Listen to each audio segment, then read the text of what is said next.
What's up, everybody? I am Steve, and with me, as always, is D. And you are watching Conversations with Cabys, the only show on the internet that doesn't give a fuck about programming updates. We do shit on the goddamn fly. That's right, tonight's episode is completely off topic from what we fucking said we was gonna do fucking last Sunday, but fuck it. This one's about God. We're gonna be just old fucking men right now. Like we're just gonna talk shit. We're just gonna talk shit. So let me recap how we started this fucking shit. We was talking about how it's hard to get our kids to appreciate shit. We do all right. We're I don't know middle classish, wherever the fuck that is. I don't know. We're somewhere in middle class somewhere, right?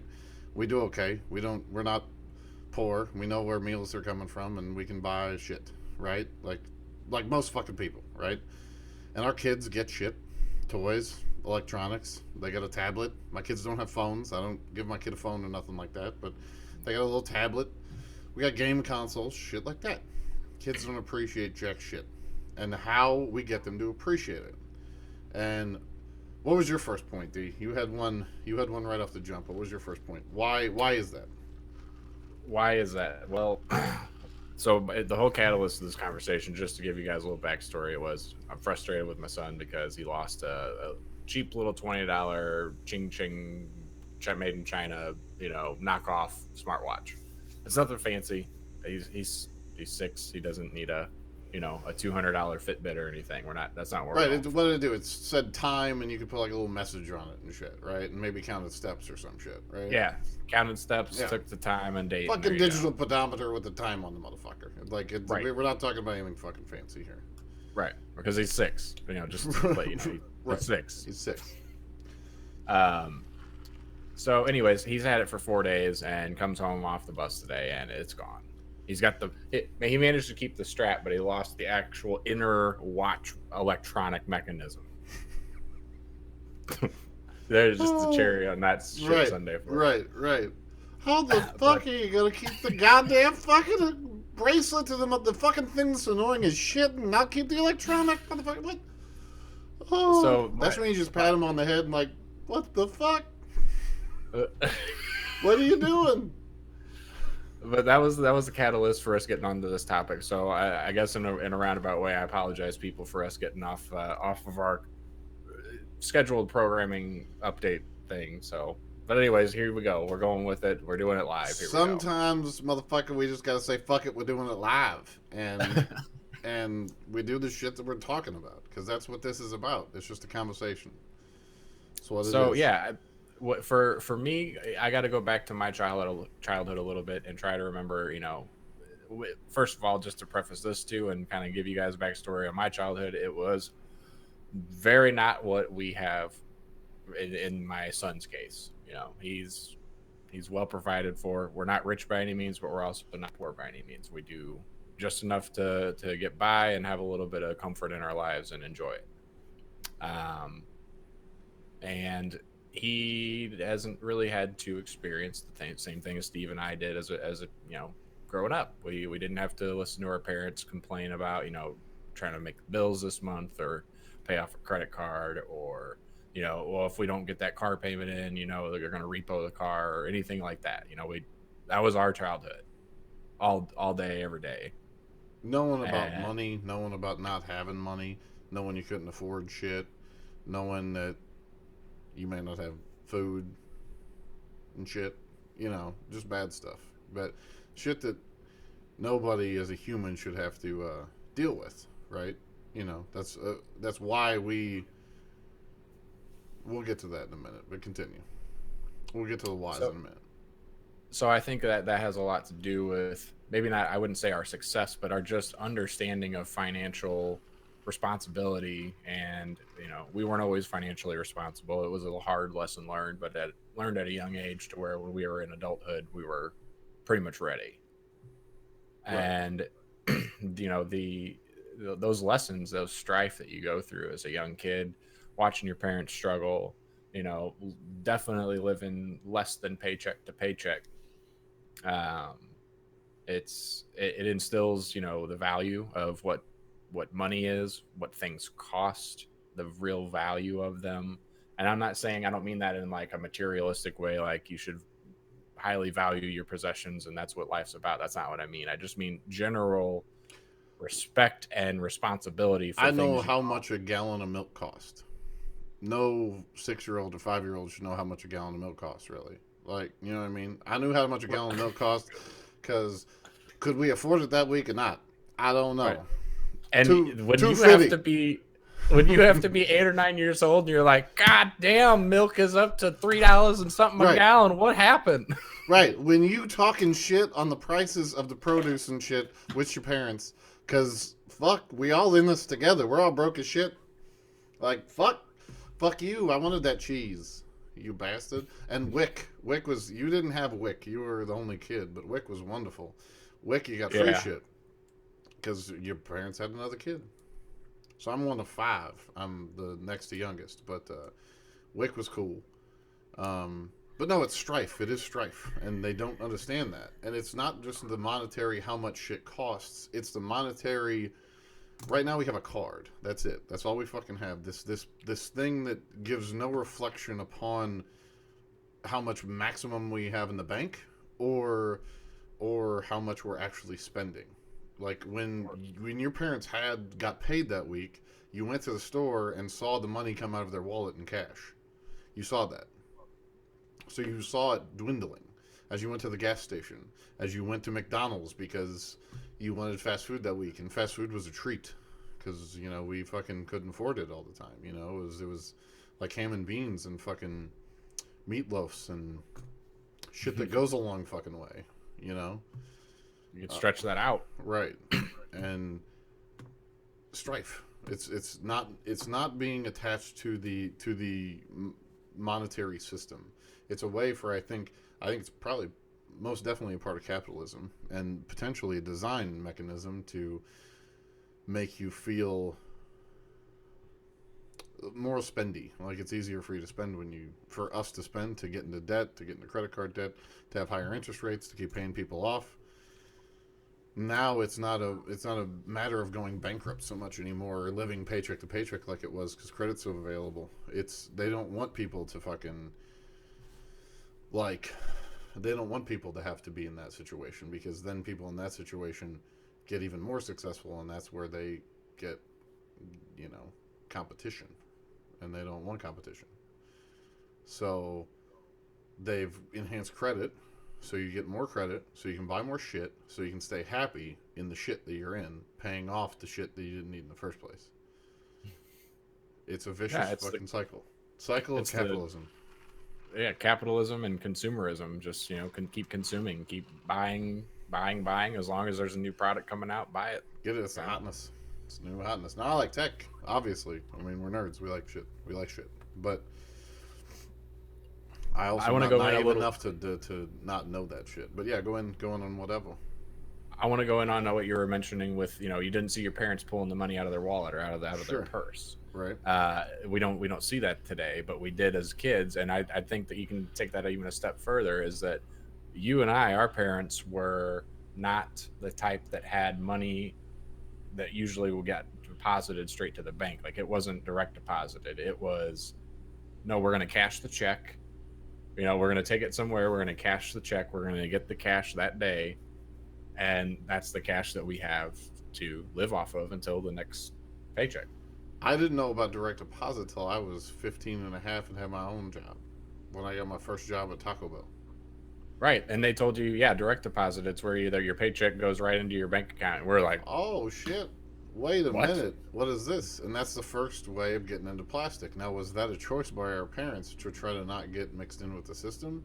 Or was that simply living hand to mouth?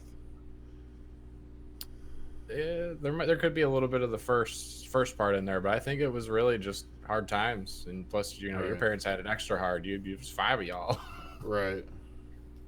Yeah. So that's five kids is a lot to Yeah, maintain. no, it is. It's for sure a lot to maintain, and I think it goes a long way into.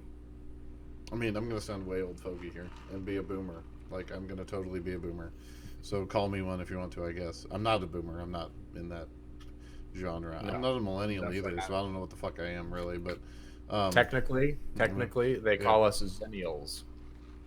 fan fucking tastic. Anyway, I think it's electronics, and I am a complete nerd, and I love my electronics. I love tech. I love it all. I have all the video games. The reasons why my kids play video games is because I have them. Like they wouldn't, if I wasn't a giant nerd, they wouldn't have that shit. But um, I think it's electronics. I really do. I think I'm curious later on the science to having like YouTube and instant media access and instant game access where you can bounce back and forth between 50 freaking games and never get bored on the screen. If that's going to end up, if the science on that's going to be detrimental, like are we pushing our kids to idiocracy, like the movie Idiocracy, to where everybody's just completely stupid and all we do is watch it on TV? Like it's just, it's moronic consumerism to where everybody's like IQ is 50 and all we do is sit in chairs like Wally, where we've totally screwed the planet over and we're just sitting in chairs watching TV and eating. Right. Is that where we're going? Is that what we're doing to our kids?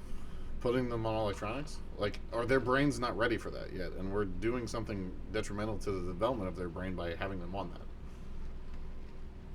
Well, it's hard. It's hard telling. You know, I guess it's like you said. Time's gonna have to tell. Studies have to come out.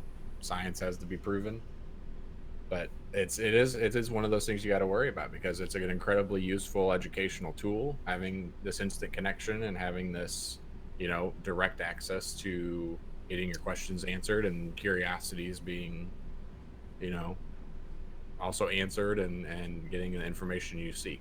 Well, you can go down It's rabbit holes, and you can if you're jonesing to learn something, you can learn anything, and that's what's amazing about it. That's what's perfect. That's the utopian aspect of the internet and of Google, or searching for shit, the World Wide Web, the actual the database of knowledge that is within the internet. That's what's amazing about it is I can learn whatever the fuck I want, whether it be I deep dive on YouTube or I deep dive wiki or I do whatever Reddit deep dives, whatever you do, you can find out anything about anything and go as far as you want to go in it. I mean, you can teach yourself anything. That's awesome. That's the utopian piece. But the other side of it is there's a lot of content that is clickbaity, and for young minds, it's like crack. Like clickbait shit works hard on them because they don't understand. They haven't built up the oppression reflex of that. They're like, oh, I see what this is. Fuck that. You know what I mean? You right. Where you notice certain patterns within the first 30 seconds of something, video game, TV show, like that's why they love these like shitty pay to win games, like the clickbaity clicky games that have the timers and shit before you get more gold. That's why they love those games, is because it's like crack. It's like it's like rats in a maze that have the crack button. They just fucking hit it. They just want to do it. Like that's why they like that. There isn't a receptor. They haven't built up that block in their head to block out and notice when these things are at their fuckery, because that's what it is. I mean, it's crack fuckery to infiltrate people that don't know any better, like old people. You know what I mean? That aren't fucking used to electronics. These games are what they love too, because it's designed and they have the cash and the card. Oh, it's just $1. Let me put in my card information, and then boom, boom, boom. Fucking $400 later, they can't eat that month. Right. And that's the real deal with this. Like they're taking advantage of people, and that sucks. It's a really shitty mentality in an industry that I love, in video games. Right. And then YouTube does the same thing with videos. Yep. I will say, I think Joe Rogan and several of his guests have said it very well, that you have, there's everybody talks about your diet and what you put in your body and what's good for your gut and your overall, gut health and how that affects your brain and this and that and the other. But there's a thing that doesn't get talked about a lot, and that's your mental diet. What are you putting into your brain? What's the content you're constantly consuming, and how does that affect you? If you're constantly intaking, stupid, cat videos all the time, Well, you obviously love cats for one, but for two, that's not very educational or informative. That's just something you like. It's If you're zone time. constantly It's dead time. Same as it's watching shit on TV and stuff. yeah, if you're constantly watching, how horrible the world is and how many people are getting killed and how many, public shootings there's been and or mass shootings and devastation in the world and in other foreign countries, if that's your constant diet and that's all you intake, well, then you have a pretty negative outlook on the world and you're probably pretty, you know, angry and bitter. It's like you got to take everything in doses, everything in moderation. Stewing Same in with, negativity is the catalyst to breed negativity. You can't get out of negativity without positivity, without some form of positivity in some facet of your life. And if you just stew in it, you're going to continue to stew in it. And some people have found a niche in their life being constantly negative. They love it. That's their range. That's their lane, is being stewing in negativity and just breeding negativity. And that sucks. That's a shitty way to want to live your life, but I don't necessarily think it's their fault. I think it's where the way they've programmed their mind. People don't understand. Like, yes, it is totally your mental diet, but it's also mental programming. You are just like anything else, just like a learned ability, like playing guitar or anything. The more you practice at it, the better you get. The more you practice being negative, the better at being negative you are. The easier it is for you to always see negativity. The easier it is for you to. I mean, I fucking negativity is a thing that I've been trying to fight. So I'm trying to be so trying to breed positivity because that's the only way you can't that I can get out of it. And I still have road rage. That's like always going to be my one negativity vice, like for sure. I've driven too much in my life not to fucking just hate every single person that's on the road. And I've come to terms with this. This is a total off topic, but this is the question, and this is what you get in the question: us rambling about shit. Um, I have found that I don't associate the person in the car, I associate the car. So the car is the enemy. Once the car is gone, the person in it is not my enemy. It's just that do you car is discriminate against make and model? no. No, of No. course not. No. Nah. I'm not a discriminating person. I hate equally. No. Yeah. All cars are stupid. It's fine. Well, that takes the personal attachment away from it. Right, right. Yeah. So that's good. Yeah, because I don't want to. I don't want to. I don't really want to hurt anybody or anything. That's the opposite of what I want to do. Most of the time, when I'm yelling at somebody, they're doing something stupid that they shouldn't be doing. And people Oh, say for that sure. I drive fucking stupid or whatever. Fast does not mean stupid. I drive aggressively. I do, but I have to be aggressive in order to get through this life. As much as I drive, I can't not be because you just get. Some people are just dumb, and you gotta. Some people are young and don't know how to drive as well. Some people, I mean, there's just so many. There's so many of us out here with so much going on in life. It's hard to expect everybody to drive well all the time. Dude, and So, there's been points in your life where you've logged as many hours as long distance truck, like career truck drivers, man. You cross country this shit. yeah, I've driven. I Like, mean, shit. I just did 3,600 miles last week. right. So yeah, I've done a bit, right? I've driven a lot. So, I mean, I don't say. I just have a lot more practice at it. So therefore, I'm better than most people. You can call that cocky or whatever, but I have the digits to back that shit up. I've been into the car with this guy more than most people, and woof. I'm fucking it. I get Woo. there. I get there. I drive really well though. I do, and I'm aware of my surroundings. If I do anything well, it's drive. I'm damn fine at it. But anyway, so it's just like that. I disassociate that, and uh, to come back around to the actual point of it, it's you stew in that negativity though. You get that's why I have to disassociate with the person inside because I can't stew on the people inside because then you get even more angry. I just disassociate the vehicle and it's just another vehicle off the road because I don't want to stew in that negativity.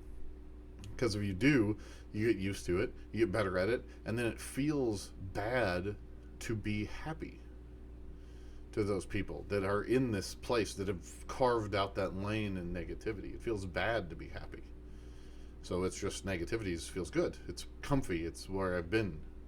And you have to really, really focus your mind on that's fucked up.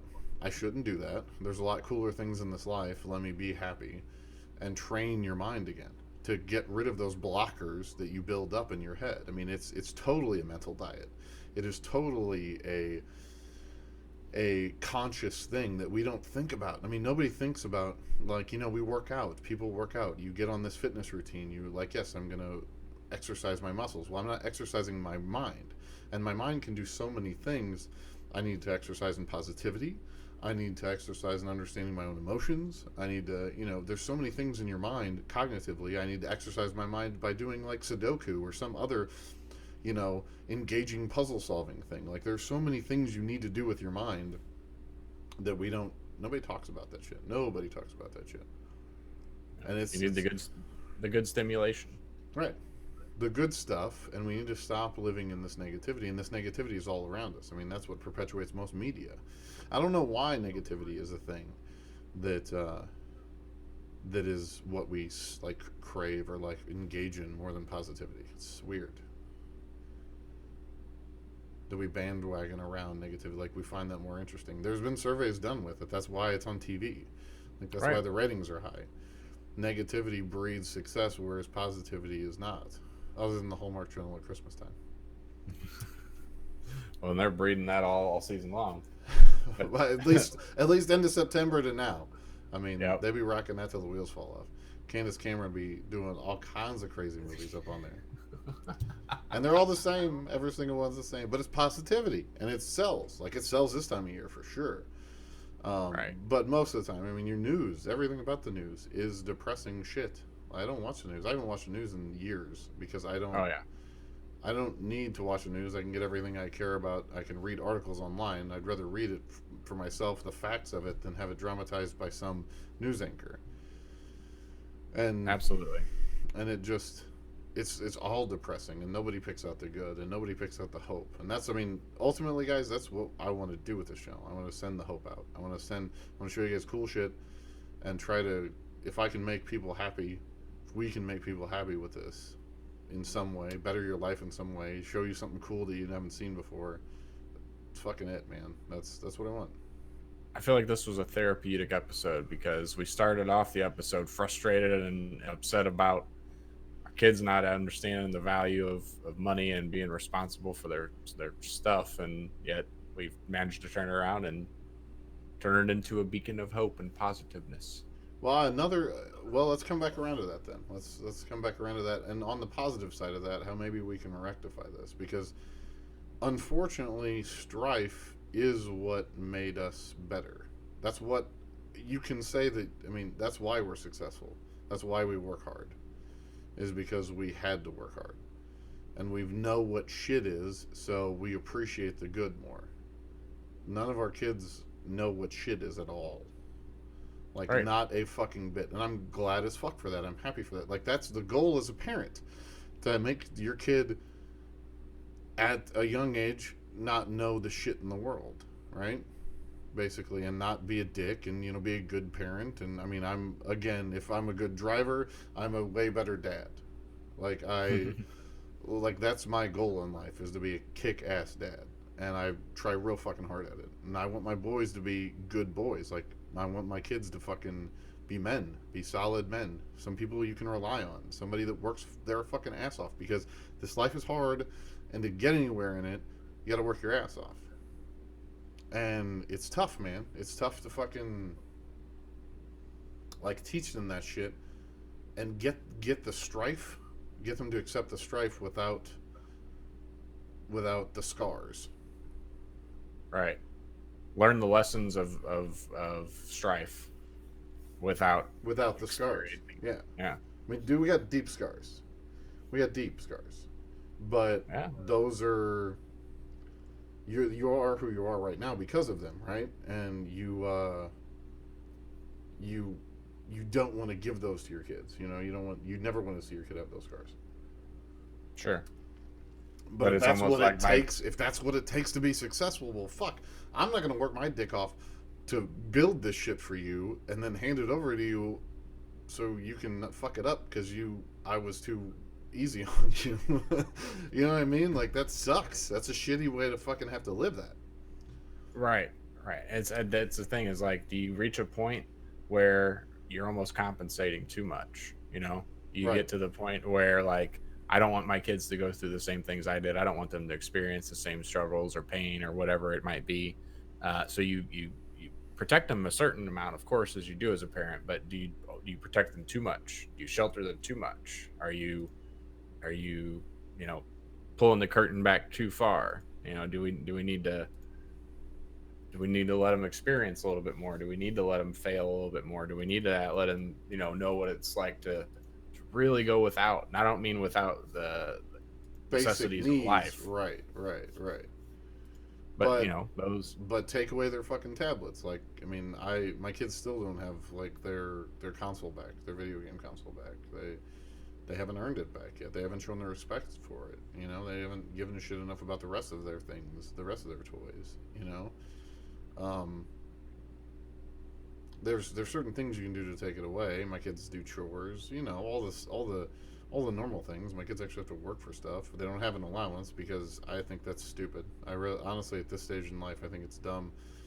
Considering everything's on plastic, for me to take out money or like go through the rigmarole of, they just wouldn't understand it enough. I don't think to open a bank account for them in the sense of them using their own ATM card to spend things. You know what I mean? That's too down the rabbit hole of capitalism, I think, to try to teach that lesson.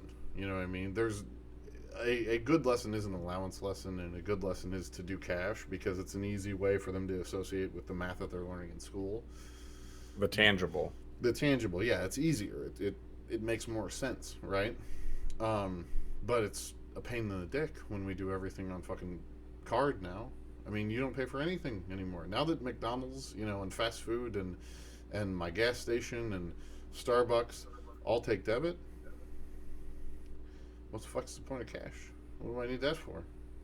Right. It used to be a problem. There was a time like in late '90s, early 2000s, to where there was a good majority, I would say, of places that took credit and debit, but there was still a ton Ton that that didn't. didn't. Yeah, you couldn't get any fast food. Fast food had didn't change forever, and like road trips and shit. Because I mean, obviously, I used to go out of town.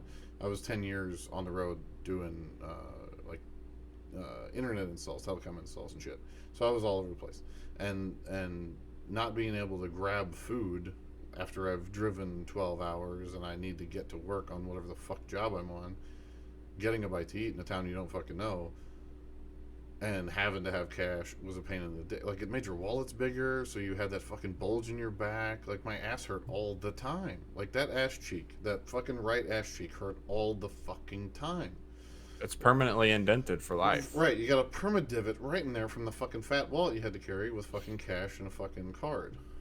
And I think that's why I have the smallest wallet known to man now. Like, I've converged down to, like, I don't want anything. I don't even, like, this sucks. Like, fuck it.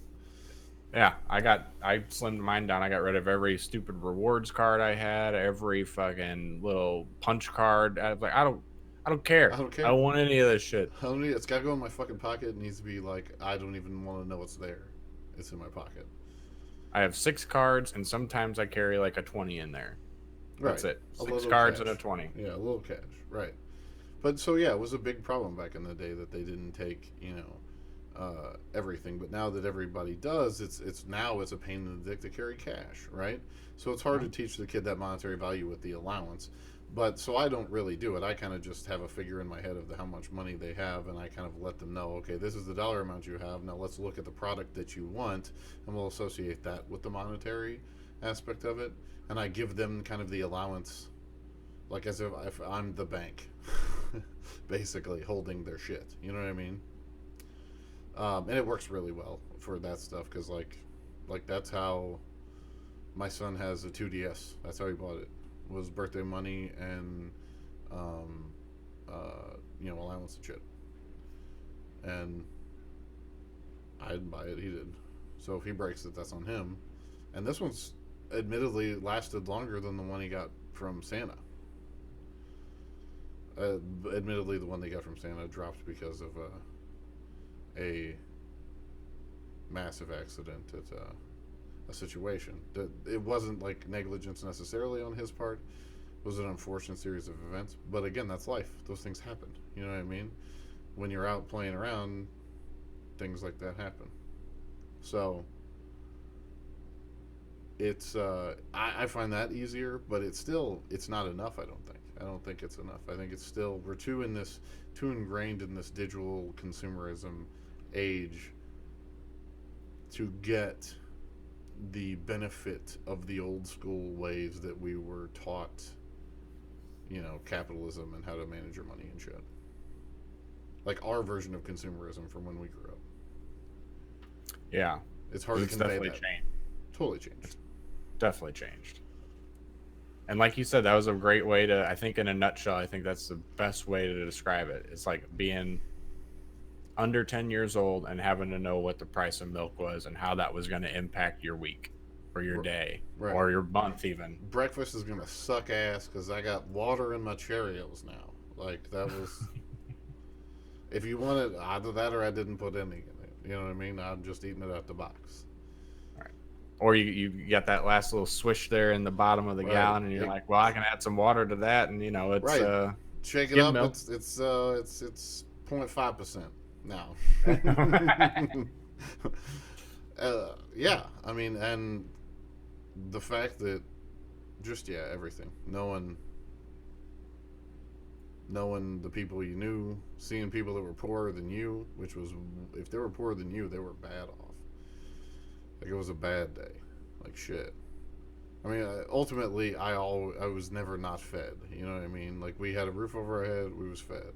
My parents did their job. Your mama did her job. You know what I mean? Like Right. it was bare necessities. It is, but there's some shit that when you live that kind of a life, some shit gets fucked up. People are mean to you. Fucking, you get picked on all the time because you don't have the same shit everybody else does, and it wasn't like it was now. And is that part of the strife that's neglecting too? Like, was bullying a good thing? Like I don't think so, because it sucked hard, and I fucking hate it, and I still hate it. Like, still hate thinking about it. And I would never want my kid to go through bullying like that. But did that strife help out, or was that just an emotional scar that probably is a hindrance at this point? I don't know, man. I feel like for me, not to go get all, psychobabble, sit in the couch kind of thing, lay on the couch. But I feel like, yeah, bullying. I was heavily bullied from, I would say from fourth grade all the way up to the end of high school. I was bullied pretty significantly, and it had a lot to do with like my self confidence and stuff like that. Growing up, trying to get into adulthood, like I didn't have a lot of really good self esteem. I was pretty positive and upbeat most of the time, but I didn't I didn't have a lot of good self image, self esteem. That was a big problem for me. Yeah, I had same. I didn't have any of the fucking positivity though. I was negative. I was very depressed. Lots of bad time, bad. I think it hindered my growth as an adult more. Like my acceptance of who I am, which is the key to becoming successful, in my opinion. You got to know who you are to be successful. In order for anybody to take you seriously, you pretty much have to know who you are and know what you kind of your lane in life. Like my not necessarily what you want because you figure that out as you go, and your wants always change. At least my wants always change. I want to do all kinds of stuff. Like I don't want to be pigeonholed into the same one thing, but I don't know. I don't know what that's like. Like I woke up at 4 and I knew exactly I wanted to be a doctor. I never felt that. Never had any of that. I never knew what I wanted to be. I still don't really. I want to do all kinds of shit, and I'm trying to figure out how to make money. I've been fairly successful at it so far, so I feel like sky's the limit. And there's that Right. positivity. You got to be positive. You got to. I know I'm going to be successful because we're good at this shit. I know all the other business ventures we're going to do. We're going to be successful because we're good at this shit, and we work hard. Work harder than most people. Like that is my motto for life, and that's not a motto that a lot of people aspire to, and that's not. I want my kids to be this way. I want my kids, and it's a motto from Mr. Dwayne the Rock Johnson. Be humble, be hungry, and be the hardest working motherfucker in the room. And that's how I live my life. I try really fucking hard to aspire to those things. Sometimes I fail at that. And I'm not the hardest working motherfucker in the room. I'm lazy as shit. But some days you're lazy as shit. But as long as you try every fucking day to do that, I feel like you're going to succeed. And you're going to push forward and you're going to do it. That's what life is, pushing fucking forward. Because we're all humans. If we're gonna go quotes, I want to go one real quick, and it's from the latest Rocky movie, and That's a good one too. it's a good one. And it's basically he's talking to his son and he's having a conversation with him. He's giving a big speech, but the big part of the speech that I really like is it's not about how hard, or it's not about how hard you get hit. It's about how much can you keep getting hit and moving forward. And it's a good one too, because life's gonna throw you blows. It's gonna throw you hooks, jabs, uppercuts, all of the above, and it's all gonna hurt. It's not gonna feel good. It's gonna suck.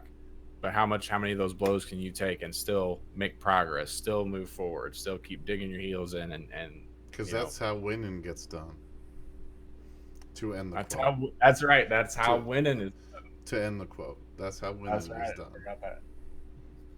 Because it is. That's That's right. how winning is fucking done. That's how you succeed in this fucking life. It's about pushing harder and moving forward more than everybody else. And doing the best you can with what you got, and making it what you can. And that kind of drive is a hard thing to try to instill into your kids. And the best I can do is show them, like show them how hard I work. Lead by And example. and they see it, they see it in me and see it in everything that I do, and it's just like it feels to me like it's too slow of a learning process. Like I feel like they should be getting it quicker. But the reason why we got it quicker, and maybe we didn't get it as quick as this, but I feel like maybe the reason why is because of that strife. And is it worth it to give those kids? I think the positive strife is the way to turn around this. Like, especially at this time of year, do some of the small things like adopting a family that's less fortunate and showing the kids, like, this is what we're doing because these people can't afford it. And the way I spin that is Santa gets the money to make the toys from the parents. So it's however much your parents can afford is really how much toys you get. That's why you get more toys than other people, is because we can afford more, so we give Santa more money and Santa makes you more toys. And that's why we have to adopt kids, is because they don't have enough money to give Santa for toys. So we have to go out and buy the toys and give it to them and help them out and shit. And it's generally with all these adoptive families, it's just there's a story. Mom just died, or both parents died in a car crash or something, and the kids are fucking in foster care and don't have any fucking body and need blankets and fucking pillows and toys because they don't fucking have anything. Their house burnt down, and the parents are in a shelter because they don't have any way of buying a new house right now, and it's Christmas time. Those kind of things. So it's generally just horrible fucking stories that really can drive home a message of we need to take care of each other out here. Yeah, and those are those real life experiences too. Like I was kind of hinting at earlier with, are we sheltering our kids too much? Like, should we be giving them some more real world experience of what, if we can't provide the strife in our own home, can we at least give them a glimpse into some of the struggles and Right. strife that exist out there, with others, and see how we can make a positive impact and Well, and I think telling stories along with the experiences is good. Explaining in detail about the stories, like especially even in like movies and such. Like, what's that Will Smith one? oh yeah, that was what was it? You know what I'm talking about. Everybody knows what I'm talking about. Not happily. Happiness. Not now. It was man. People are gonna hate me. I gotta look it up. You on it? Look it up. Yeah, I'm on Dee's it. gonna look that up, but everybody knows what I'm talking about. They're probably shouting at me right now the fucking name of the movie, and I'm sorry that I don't remember it. But Will Smith, and he worked his butt off. But it's about strife. It's about they were slept in a bathroom, for fuck's sake. Pursuit of happiness. Pursuit of happiness, right? Okay, so it had happiness in it, right? I was thinking about the other one, like 8 pounds or whatever, or Oh, that's That's a deep one too, and that's a That's good a one deep as one well. too. I mean, but maybe a little rough for our younger viewers. But somebody on the brink of puberty, that's a great movie. You know, Yeah, Pursuit of Happiness is Pursuit of Happiness fantastic. is deep, and you can get that at all ages, in my opinion. If you're understanding, if you're in kindergarten, I think you can get that. What get something out of Pursuit of Happiness and see like, man, this sucks, and I got it pretty good. Yeah, At this time of year, telling them about Scrooged and Tiny Tim, and if they ask questions about that, I mean, there's a lot you can do to really talk to your kids about the real world examples of it. I'm not saying it's going to be instantaneous work because it doesn't fucking work for me. I'll tell you that shit right now. But I have to believe in the procedure. I really do. And I think going back to the programming our mind, I think I'm presenting a positive environment for them to grow up in, and I think I'm trying to prevent those blockers that they create in their mind to become a shithead, like to become a person who doesn't appreciate anything and doesn't appreciate the world that we live in and isn't out to help others, because that's really what this is. We're all in this together, and it's all about trying to help each other out and move forward. absolutely. And if you got to step on somebody else to get back up from getting knocked down, that's bullshit. We all need to pick each other up because we're all getting fucking knocked down out here, and we all need to help each other get back up and move forward so we all can get winning done. And if you haven't been knocked down recently, check yourself. Make sure you're not the one knocking others down. For sure. For sure. And with that, I think we'll end this one. Um, as always, happy holidays. It's close to that time of year, so whatever you got celebrating, whatever thing you do in December months to celebrate whatever it is you celebrate it happily. Um, we love you very much. Deuces.